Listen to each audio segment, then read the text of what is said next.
Шихабуддин Маржани ол бик-бик шәхес. Татар халқы үшін бик-бик шәхес. Шынап әйткәндә, татар халык аны аңнап та бетермей, аның биеклеген. Чөнки аның турында әйтеп була, ул татар халыкның атасы. Ул бит беренче әйткән: без татар халык.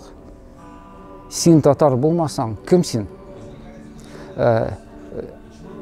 Аңа кайсы яктан карасаң да, ул һәрбер өлкәдә ул бик шәхес. Фән яктан да, тарихи яктан да, дин яктан да, мәгариф яктан да.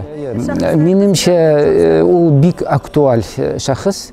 Чөнки менә безнең фильмда катнашалар яшьләр. Ул татар альтернативный музыка, ул яшьләр. Алар әйттеләр: Шихабуддин Маржани ул безнең кеше. Нигә? Ул да үз вакытында альтернативный кеше булган. Альтернативный ул менә каршы килгән теге традицияларга, иске традициялар. Ул бик реформатор булды.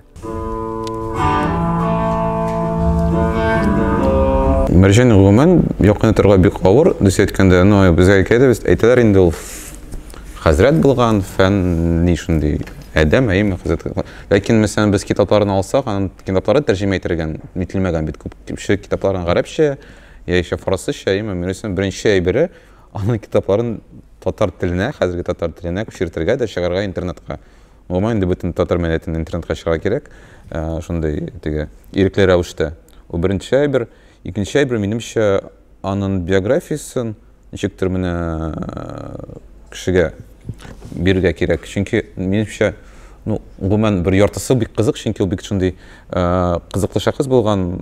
19-нчы гасыр уртасында яшәгәндә, шундый бердән-бер шундый альтернатива кешесе бит нигә Салават безне чакырды инде, ул бит безне теге аның дәвамчылары дип кабул итә. Без бердә яшәмәгән, бердәм шундый охшаш әйбер, ул бездә инде бераз алгарак барабыз дип минемчә, инде без бераз кешене шаккаттырабыз инде безнең татар консерватив җәмгыятенә.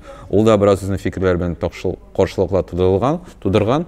Шул вакытта минемчә менә шул турда сөйләргә кирәк.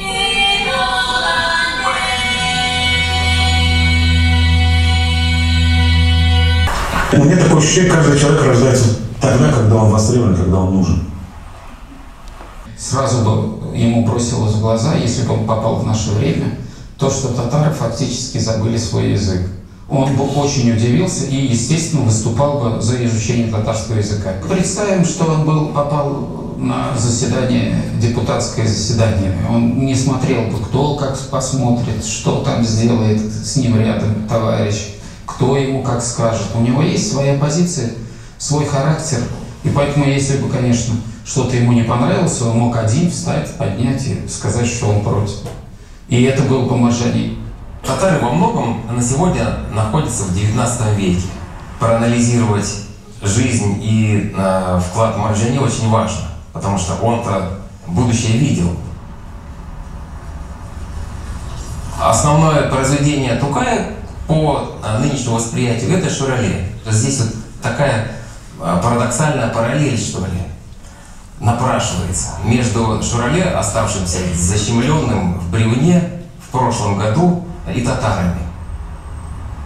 Нынешние татары 20 века действительно боятся и самих себя, и боятся призраков, боятся этих лесных демонов, каких угодно, демонов КГБ,